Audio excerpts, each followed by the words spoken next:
Total interest payments. This is what we pay for the money that we have borrowed. Only interest hovering to 90% of the total domestic revenue. Meaning that out of the taxes that we collect, out of the non-tax revenue that we collect, the charges and fees, put together, 90% of that we are paying interest for both domestic as well as foreign. Few moments later. And also, I want you to take note that the statutory expenses, these are salaries, wages, pensions, and gratuities, they consume 90%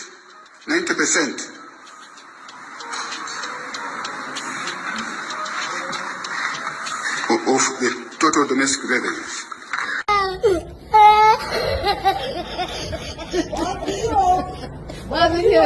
Oh my God.